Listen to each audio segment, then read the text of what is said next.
খাসির মাংস রান্না হবে, তার জন্যে রসুন ছাড়িয়ে নিয়েছি, আদা ছাড়িয়ে নিয়েছি আর পেঁয়াজ কেটে নিয়েছি। এগুলো মিক্সিতে দিয়ে পেস্ট করে নেব। এখানে 500 গ্রাম খাসির মাংস নিয়েছি, এর মধ্যে লবণ দিয়ে দিলাম আর হলুদ। এটাকে ভালো করে মাখিয়ে নেব।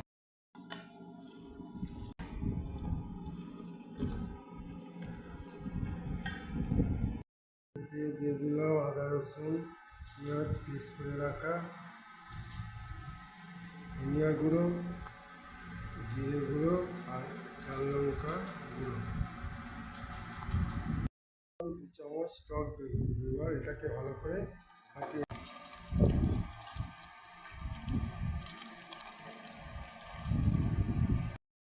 দিলাম কাশ্মীরি লঙ্কার গুঁড়ো আর 3 চামচ সরিষার তেল দিয়ে এটাকে ভালো করে মিক্স করে নেব।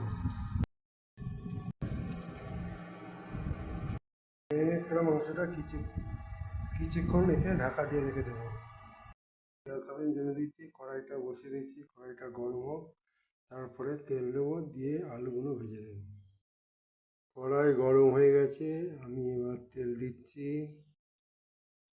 আলুগুলো ভাজার জন্য। একটু লবণ দিলাম, হলুদ, একটু ভালো করে নাড়াতে হবে। কেটে রাখা আলুগুলো দিয়ে দিলাম।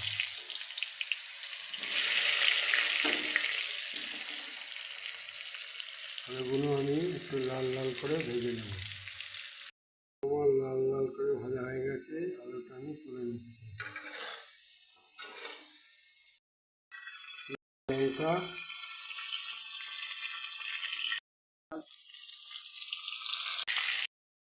লবণ দিয়ে একটু ভালো করে নাড়াচাড়া করে নেব। আমার ফোড়নটা রেডি হয়ে গেছে। এবার আমি পেস্ট করে রাখা আদা রসুন পেঁয়াজটা দিয়ে দেবো। আদা রসুন পেঁয়াজটা দিয়ে দেবো।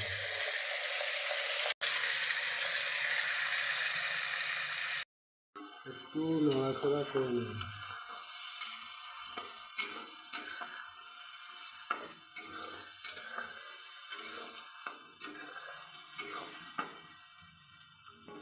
যতক্ষণ না এর কাঁচা গন্ধ চলে যায় ততক্ষণ পর্যন্ত এটাকে ভালো করে কষিয়ে নেব। মধ্যে দিয়ে দিলাম একটা কেটে রাখা টমেটো।